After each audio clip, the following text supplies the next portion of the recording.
The Bible says this, "For whoever keeps the whole law but fails in one point has become guilty of it all." You might say, I'm good out of 9 out of 10 commandments, but if you've sinned in one of them, you've broken them all. Why? "For he who said, 'Do not commit adultery,'" that's God, by the way, "for God who said, 'Don't commit adultery,' also said, 'Don't murder.'" So if you don't commit adultery, but you do murder, you become a transgressor of the law. You see, it doesn't matter what sin you commit, because every sin is against the same person. It is against the God who made you. And when you sin, you say, "God, I don't really care what you think, because I know what's better for my life than you do." God made you. He made life. He sustains and He cares for this world every single minute. So the Bible says if He withdrew His breath, all life would perish and return to the dust. God designed the way that life should work. And you say, "God, the heck with what you say. I did it my way." Question: what's the just punishment for creatures who reject the one who gave them life and whose words themselves give life?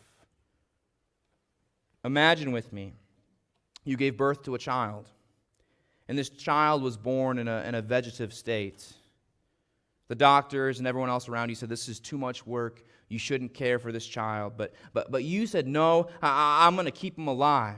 The doctor said, "You're going to have to check on him every hour. I mean, every 3 hours in the night, you're going to have to wake up, and you're going to make sure he's fed and he's cared for. You'll never sleep through the night. He needs constant care." But against the advice of the doctors and others, you say, no, I'm going to raise this child. Years pass by. Your small child is still alive. In fact, now he's 15 years old. And one day, the miraculous happens. Your child breaks out of his vegetative state. They're fully alive and rational, and they can engage in conversation. And they remember everything that's happened to them, all the care you've given to them. You can hardly believe, here's this child you've cared for and sustained every single day, every single hour of your life. You can't wait to spend time with this child. And this child opens their mouth to you and says, "Mom, I'm out of here. I don't like your rules. I don't like the way you've cared for me. In fact, I'd rather not live with you. I can take care of myself from now on, thank you very much. I want to live life the way I want to live it. See you around. Oh, by the way, if I get in trouble, go ahead and send money. I'll just call you." By the way, this analogy fails to mention that unlike the mother, God literally keeps you alive every single moment of your existence. And unlike our human mothers, God is infinitely good in His care.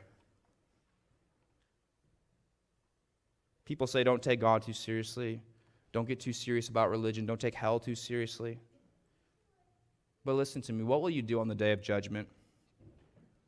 When the judge, whom you have mocked and made fun of, sits on his seat? What chance do you really have? You going to plead ignorance to the guy who's all-knowing? You going to plead that, I'm really innocent when He's the one who is totally good? Are you going to put up a fight against the Almighty? Or will you see Jesus,